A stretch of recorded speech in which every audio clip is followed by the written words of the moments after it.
So the full spoiler for Dominaria is out. People are talking about the set, but I mean it's a new Magic set. That's what happens. People talk about it. I mean the power level of a lot of the cards seems like really high to the point of being very obviously pushed, and others are a little strange. You know, just the choice of rarity for some of these things. The effects don't seem like they should be available at such a low rarity, and other things, you know, just seem like a waste of a rare slot. But I mean, none of us have really drafted this, so it's something that remains to be seen. You know how well balanced the limited environment is. And then as for the set's impact on constructed, I'm gonna talk about both of those things, just my opinions, because you know that's literally all that it is. Some guy rambling about a set and giving his opinions. I'll start at the top of the spoiler list and work my way down. Start at the monocolored mythics and then, you know, down through the things and get to the multicolored stuff. And I'll just talk about the ones that stand out to me and maybe just mention the others. See if I can get some images up so you can see if you don't know what they are. So let's get into it. I'll just start at the top. There's a cycle of 5 mythics, one for each color. There's an angel, a wizard, a demon, a planeswalker, and an elemental avatar. The one that's got a lot of people raving, and I think with good reason, is Lyra Dawnbringer, aka Baneslayer Angel. She's very solid card. I do like it. Flying first strike lifelink, as you can see. Other angels get buffed and they also get lifelink. So just by itself, it's a pretty good card. It's solid stats, 5 mana, 5/5 flyer, also first strike, also lifelink.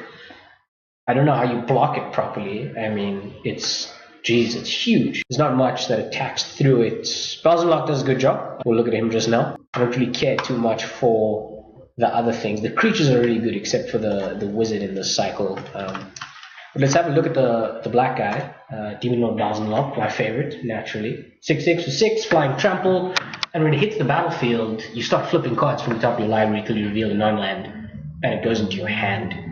And then if that non-land was CMC 4 greater, you can just do it again. So yeah, it draws you at least a card, which is great, a non-land card at that, and if you know how to build a deck, it's probably something of reasonable quality. I like it. I mean, it's black and it's a demon and it's mythic, and you know, Leon has to fight this guy at some point during the story. So naturally, I have a little bit of an affinity towards it, but that's just a known quantity.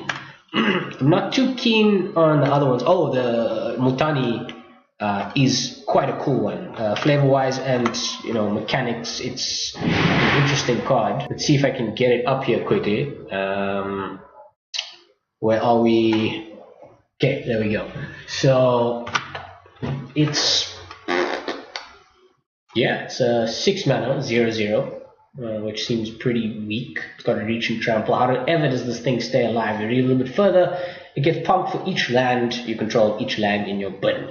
Which, I mean, is not really a cap on how big it is. It's probably going to be like an 8/8/9/9 late game, possibly bigger, played with things like World Shaper, you know, from the previous set. A recursive ability, you pay 2, you bounce 2 lands you control, and then you put it from your graveyard into your hand. I think that's really good. For those of you that don't know, this is the character that appears on Rancor. The recurring trample is super flavorful. It's something I appreciate, definitely. Elemental avatar, kind of cool. Weird tribe. Don't see any tribal synergies going on over there. What else do we have here? So we've got the cycle of legendary sorceries. I'm not too much a fan of them, except for the black one. Surprise! Let's see what it looks like. So it's a Yawgmoth's Vile Offering, legendary sorcery. So you can only cast it if you control a planeswalker or a legendary creature. Actually, legendary I don't know if a planeswalker is just legendary by default. I'm not sure what that clause is attached to. Certain planeswalkers aren't legendary. For instance, if you make a copy of Jace with his ultimate, or you animate Gideon with his own ability and then attach that helmet that makes copies of creatures you control. I'm not certain if it'll work, but you can cast it. The wording is kind of vague, but we'll see with the release notes of the set. I do believe they have been released, but I'm not too familiar with that specific interaction. This one here, put up to 1 target creature or planeswalker from graveyard onto the battlefield under your control. Sweet! It's Rise from the Grave that also targets planeswalkers in either player's graveyard. And it says destroy up to 1 target creature or planeswalker and you exile it. So it's a good amount of value for 5 mana, getting something potentially way overcosted. So I love cheating, especially with black spells. So I'm never going to try and fit this one into my standard constructed deck, one of them at least. I love reanimation spells. So this is probably my favorite card, like in not a vacuum. You can't really analyze cards in a vacuum, but just in terms of what it does, I think it's very versatile. And then the other legendary sorcery that I think is quite good is this one over here, Kamal's Druidic Vow. It's like a Genesis wave, kind of. So you cast for X and you flip X cards. You look at the top X cards, you don't flip them. And then you put any number of lands or legendary permanents with CMC X or less from that group onto the battlefield. It's a cool sync, cool. I'm sure there's some wacky thing you can do with it, like a combo vibe or just a really good board state you can hit by casting X for a large number. But I think that's just the rule with these green things, is if X is big enough, you probably win. Not too much of a fan of the rest of them, but they are strong. I just won't talk about them because I don't want to. And then we get to the cycle of triple pipped rare critters: Banalish Marshal, Tempest Djinn, and Goblin Chain Whirler, and there's Dreadshade and Steelleaf Champion. The best of which I think are the blue one and the green one. The green one has just got everybody, pretty polarized. Holy crap, this thing is pushed. It's a 5/4 for 3. Kind of like Leatherback Baloth, just a little bit bigger on the front and smaller on the back, which is better for, Stumpy, mono green Stumpy, that modern deck, sort of budgety thing. This seems to slot right in, and it's a better shape than the 4/5 because it attacks better, and that's what the deck wants to be doing. It's stomping your face in. And it's also evasive, so this one is pushed quite a bit. Don't know how much constructed play it'll see with the triple green pips, but I mean, in like a black green deck or mono green deck, this is probably like a beautiful 3-drop. Just something that's problematic to deal with, just big enough to dodge push in terms of the CMC if Revolt is not active. So it's pretty good. And the other one, which I think is kind of better if you are devoted to being that mono blue deck, is Tempest Djinn, which is a 3-mana 0/4 flyer, but it gets bigger for each basic island you control. So let's have a look at that one. Yeah, it's pretty good. Possibly a 3/4 when you play it the first turn. I've heard a lot of people talking about playing favorable winds for this so that it doesn't die to Glorybringer and Chandra's first minus ability. So yeah, I think this is quite a good card. Not terrible at all, and just a powerful blue finisher. It's a Djinn with no downside. It's essentially a blue demon if you want to look at it in terms of mechanics. It's just really odd that it does nothing bad. It just gets bigger. And then, so the sagas, love the art style on these, just that like long tapestry vibe, telling a story. All of them seem pretty, stepping through various happenings, except for Triumph of Gerard, Chain of Torment, and Song of Freyalise. That just seems to be a piece of artwork. I do like the art in Chain of Torment. Let's see if I can pull that up. Not a huge fan of the card itself, but I mean, it's a pretty horrifying, kind of H.G. Geiger-esque piece of artwork there. I'd love to get this one in like a big thing. If there's a print available, I might consider just spending money and buying it, because I like the way it looks. But yeah, the sagas represent some sort of historical progression in the history of Dominaria, and yeah, so they're just stories that you can tell. So black seems to have the most of them, 4, as opposed to reds 2, greens 2, blues 3, and whites 3, which is strange. White and black also get a mythic of this specific type of card. Which ones do I think are the best? I like the board wipe for Phyrexian Scriptures. It's a black card. Surprise, surprise. So let's have a look at that. So yeah, it's a 4 mana. It puts a +1/+1 counter on a creature, and that creature's an artifact in addition to its other types. And then when it clicks, it destroys all non-artifact creatures, and then on its last click, it exiles all cards from opponents' graveyards. Good effect if you have a creature. Otherwise, I mean, it's just a delayed board wipe, really. But only non-artifacts, which might be more relevant than I think we think in the set. One thing I think is interesting is the way this interacts with a card called not Kitesail Freebooter. What is this thing? Skyship Plunderer from Ether Revolt. So it's a 2/1 flyer pirate. When it connects, it puts a counter on a permanent you control, and if you put a counter on Phyrexian Scriptures, it will trigger the relevant chapter on the saga. So you play it, you put the +1/+1 counter on your 2/1 flyer, which becomes a 3/2, and then it becomes an artifact, and then you attack, and when it connects, that triggered ability then puts a counter on Phyrexian Scriptures, wiping everything except for the artifact creatures, and your 3/2 flyer is an artifact creature, a little bit bigger than it should be. Then eventually your opponent just loses all the cards in their graveyard. I don't know if that's something that'll see play. I just think it's cute. What else is here? This is pretty good. Mending of Dominaria. It's like a grind fest, really. So it molds, and then you get to get a creature from your graveyard back to your hand. This is that ability is very good. Just the raw value from those first 2 clicks, and then the last one animates all your lands, and then you shuffle your graveyard back into your library.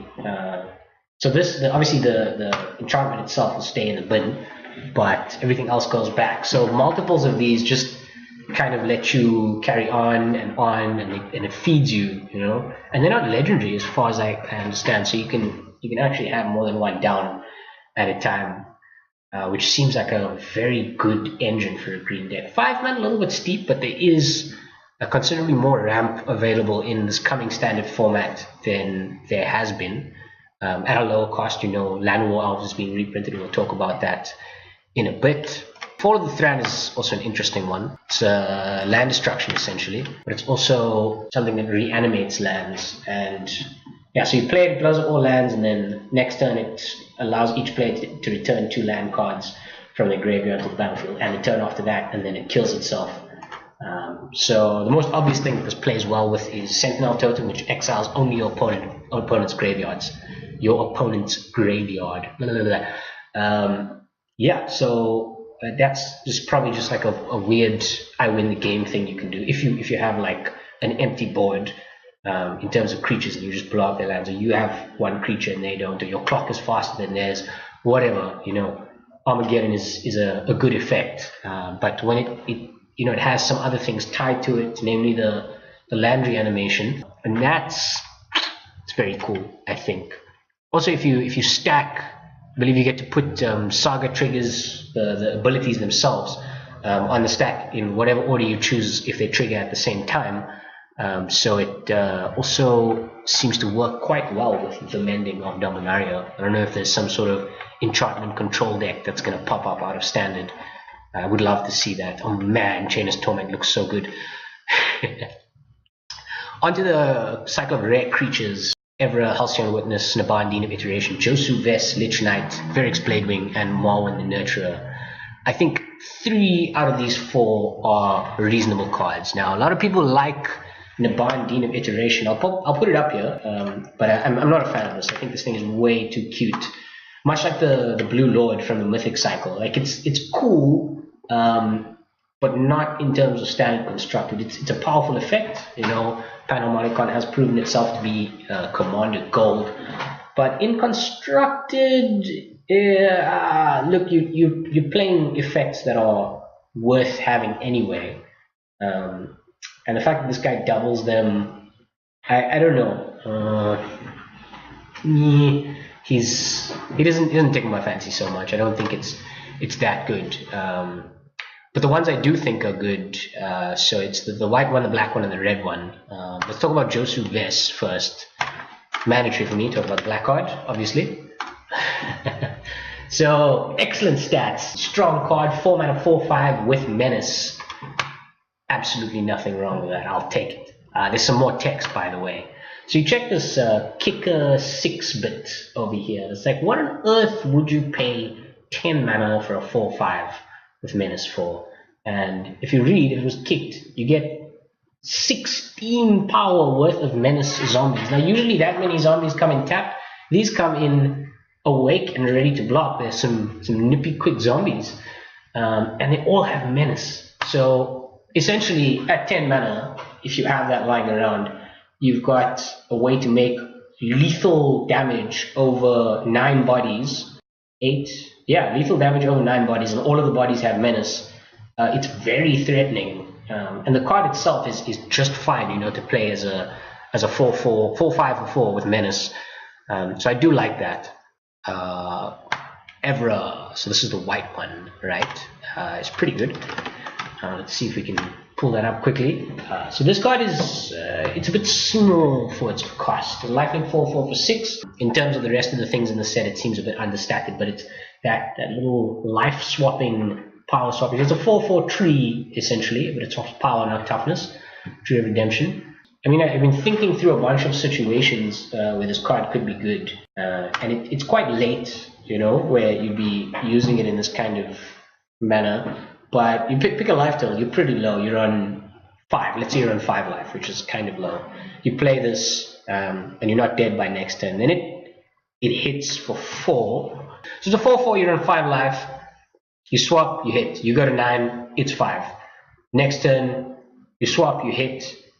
You gain 9, so you go from, oh goodness, yeah, so it's basically a 3-turn clock in most situations, and it puts you back in the game. It lets you worry a little bit less about your life total when otherwise you shouldn't be as aggressive, but it finishes like lightning quick for, you know, something that's just a 4/4.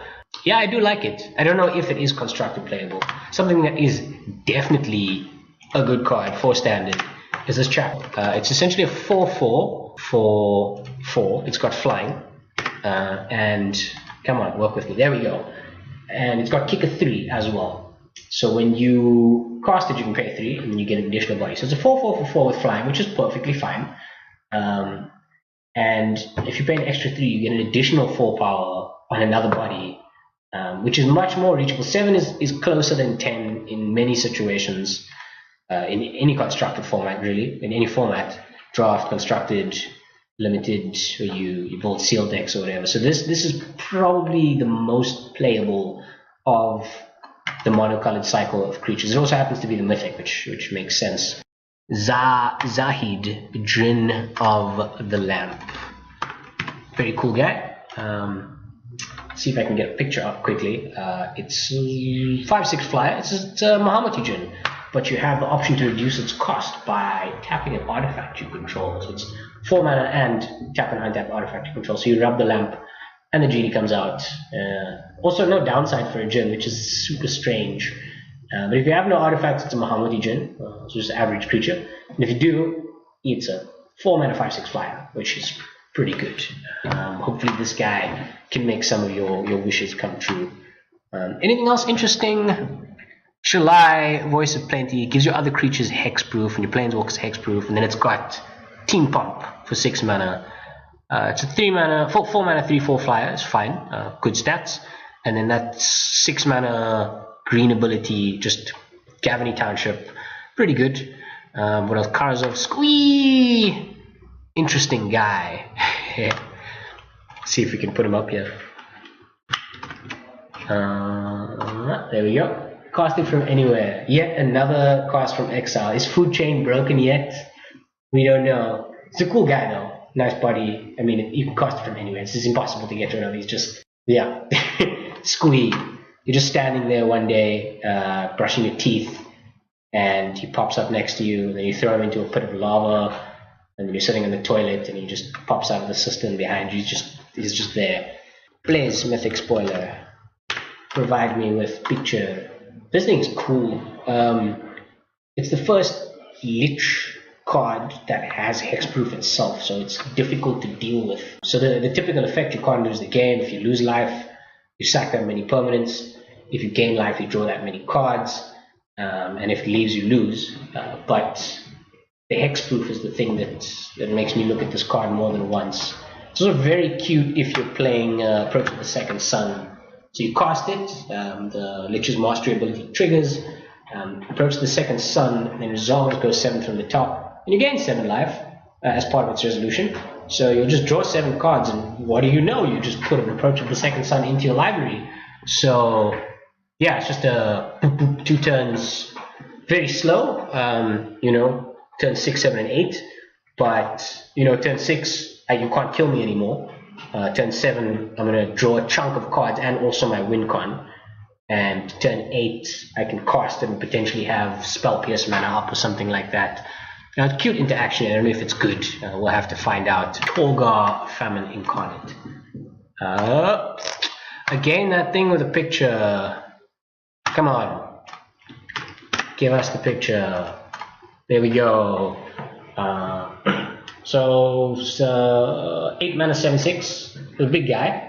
But you can make it cost less by sacrificing creatures as you cast it. So if you sack 3 creatures, he's a double black for a 7/6, which is freaking great. And then when he hits, there's this thing that happens where one target player, their life total becomes half of what they started at. So in a standard game of Magic, that's 20, so they go to 10. If you're low, the thing is it can bump you back up to 10 life. It's a set effect. So you either gain or lose life till you hit the number that it specifies. So it's versatile in that way. There's a cool card you should go look at. I'm not going to show it to you now. It is Hidetsugu's Last Rite. There's a little funny thing that happens when you play these two cards together. It's terrible. Don't do it, but go look. Don't do it. Yarbo! So many uncommon legends, man. This is epic, really. Nature's Spiral. What else? Oh goodness, this is nearly 30 minutes me talking. I'm trying to wrap this up. Let's get to the juicy stuff. Ooh, there's Wizard's Lightning and Wizard's Retort, which is essentially a 1 generic extra counterspell and lightning bolt, but they cost less, or 2 generic in case of Wizard's Lightning, less if you control a wizard. So if you have a wizard, it's just lightning bolt and counterspell, straight up, which are good cards. I think people will try to play them. One or both of them may find a home in standard, at least one. I'm betting on that much. There's this Kavu. It's green. It's frightening as heck, and it looks like limited gold. Let me see if I can find this thing. So it's a 2 mana 2/2. It's got vigilance. It's got trample. It's man, it is big. Let's see. It's Untamed Kavu. Let's have a look at this guy. I'm gonna die to this so much in draft. Look at that thing. So it's Kavu Titan essentially, but it comes with the trample stapled to it already, and it's got vigilance. So it's just a strict upgrade on Kavu Titan because the casting cost is identical. The kicker has no color requirements, and it's already got vigilance and trample on it.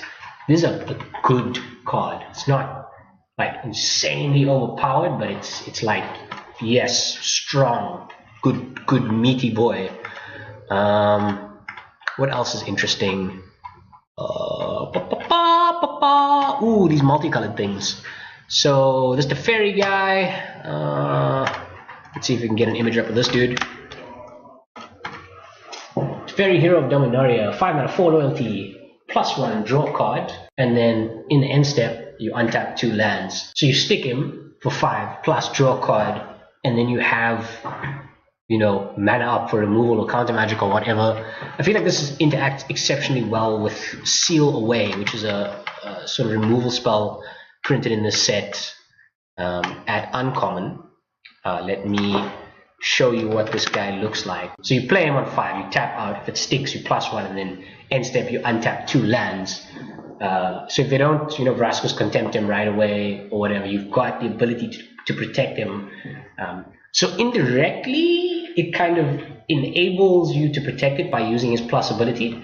But you also get to hold up mana for these kinds of effects, which make him a little bit harder to deal with. So I think there's a bit more promise in Teferi than it appears at first. I'm not going to talk too much about the rest of them. Dariga's is like just huge fat dragon, kill quickly, 3-turn clock, difficult to kill. Joyra, it draws a lot of cards, but okay, let's look at it. Joyra, Weatherlight Captain. So it's a 4 mana 3/3, which is a little bit understated, but it turns all of your artifacts and legendary things and sagas, because sagas are historic, into cantrips as well. It just staples draw a card to all of them. So I think this is a really good commander applications. You just play like mana rocks, use the mana rocks to play mana rocks and draw more mana rocks. Yeah, so it's like a rock storm kind of thing. There's some like very powerful looking multicolored cards, but I just can't for the life of me pick one that's better than the rest. This thing, like it's odd that this one is the one that's in the rare slot, because I feel like some of the others are arguably better in terms of what they offer for the mana cost. But it's a 4/4 for 4 with vigilance, which is nothing to be laughed at. And then it's got abilities, which is cool. So you can swing and then pop out a 2/2 knight, or swing and then tap itself, or whichever other knights you've made. It's a solid body by itself, and it also has an ability to take over the game a little slowly. It uses mana, but I mean, I'm a fan of a one-card army, and that's definitely what this card is. Grand Warlord Rada, super cool. Let's not talk about that. This guy, oh my, this one's definitely pushed. It's too good. This thing oozes power. The artwork's a little derpy, but 4 mana, any color, 5 loyalty. Okay, that's nice. Hey Con, you've been losing weight or whatever. So the +1 draws you one of the top 2 cards in your library, your opponent gets to see, and then the -1 draws you the other one. So it just goes up, down, drawing you cards. It's essentially just a card advantage engine, but he's also got a -2, which you can activate twice, and then he's still alive afterwards. So he does protect himself, which is the litmus test for if a planeswalker is good. So yeah, man, like it's pretty good. There are ways to get this out on turn 2 in standard, the upcoming standard, which I think is a little bonkers. It involves Mox Amber, which is this card over here, but we won't discuss that specific sequence of plays just yet. But this is something that people are freaking out about. I don't think it's that powerful because of the activation restriction, or not activation restriction, the condition it needs to work. So you need a legendary creature and or planeswalker or whatever. No other legendary pumps, only creatures and planeswalkers. But yeah, so there's probably going to be quite a bit of hype around this at release, and I feel like it's going to drop off quite a bit. Like, what is this? What is this card? It's beautiful. It looks cool, but like, what the hell is going on here? Beginning of combat, make a token. If you put this on your Gideon, you make him a creature, then you equip it, then it just poops out a Gideon. So that the copy's not going to have any of the things that are stamped on the original. It'll just be a planeswalker, but it won't be legendary. So then you'll have 2 Gideons, and then you can just repeat that cycle next turn. Just emblem 1 and then poop out Gideons. And it's tough to deal with planeswalkers. So I don't know if that's like a thing, Gideon lock. Ugh, horrifying. But it's an interesting card, Helm of the Host. Gilded Lotus reprint, very cool. I like Howling Golem. Nice little throwback to the mine there. And then there's this card, which is something people are excited about. It's uncommon, so shouldn't be too expensive, but as a sideboard card in many Eternal formats, and possibly main deck in like mud style decks in Legacy, it looks absolutely silly. So it taxes your chidi lands. So like against, okay, so the mud decks will be playing all the sol lands. I don't know if it's any good versus it's probably like a fun sideboard thing in the Mishra's Workshop mirror, because it really it grabs that deck by the nuts and goes, listen, don't do this unfair stuff anymore. And yeah, it basically just restricts you to playing 1 spell a turn. You could like squeeze through more. It nukes Storm completely out of the water. The deck cannot beat this permanent. It's too taxing. But yeah, Juggernaut reprint, Sorcerer's Wand, very cool. Urza's Tome. What else? Anything interesting here? Oh, we got the cycle of enemy colored body lands, check lands, whatever you want to call them. The ones that were printed in Innistrad, it's back. So mana in standard, even better than it was. There's this thing, and like, I squealed a little when I saw it, but on second thought, it's really not not that amazing, but I mean, they can't literally reprint Cabal coffers. That would just drive everyone completely insane. It's less good. It's definitely less good. It's not legendary, so you can play multiples. The problem is that basic clause over there on the second ability says add black for each basic swamp you control. So it doesn't really function with Urborg unless you're trying to play a multicolored deck in an older format. And it really only starts breaking even once you've played your 5th land. So you've got 4 swamps in this, then you have 5 mana for your 5 lands. And every land after that starts giving you 1 more mana than it should. So I'm not too excited about it. It's a big black mana engine. So, you know, I'll try it once, and it's likely a way to kick Josu Ves a few turns earlier than it should. And hey, 20 power, man, I'll take it. Zalfrin Void, interesting, people talk about it. This Memorial Cycle, I don't want to pull them all up on camera, but they're all enter-tapped, so it's a land that produces 1 color, white, blue, black, red, green. Da-da-da. And then they're kind of like the Blighted Cycle from Battle for Zendikar, or Oath of the Gatewatch, or whatever. The white one makes 2 1/1 soldiers for 4 mana. The blue one draws 2 cards for 5 mana. I think that's pretty good. The black one, it unearth. What's the word? I think it's unearth. Whatever. It brings a creature from the graveyard back to your hand. Raise dead. That's the word. For 3 mana, and you have to sack it. The red one blows up a land for 5 mana. It's and the green one, you sack it, you look at the top 5 cards. That's the most complicated of them. You sack it, you look at the top 5 cards of your library, and you reveal a creature from among them, and you put it into your hand. The rest go on the bottom in a random order. The thing I like about them, I will show you the pictures. I'm sorry about the back and forth you're going to see now. So there's a cool thingy going on here where each of the artworks features something interesting.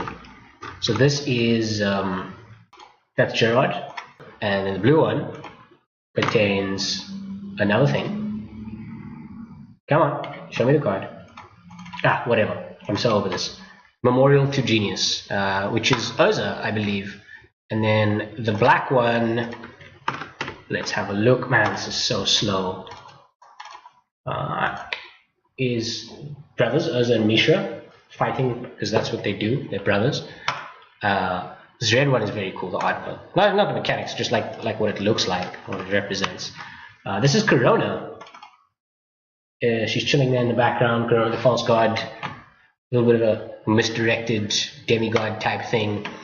And then I'm not 100% sure who this chap is. Let's just see if I can pull up the picture quickly. Let me just have a closer look. Who are you? Is that Multani? I think it is. It's one of the green LV dudes, like Avatar green. I think it might be Multani. No, it's not. I'm lying. It's not. Multani is on one of the cards. I don't know who that is. But there's a cool flavor cycle here. It's just figures from the history of Dominaria depicted on these cards. They've got their own memorials. Nothing too cool from the Planeswalker decks. I don't want to talk about those too much. But yeah, that's my 36-minute long rant on this. Maybe I'll trim it down to less than 36 minutes.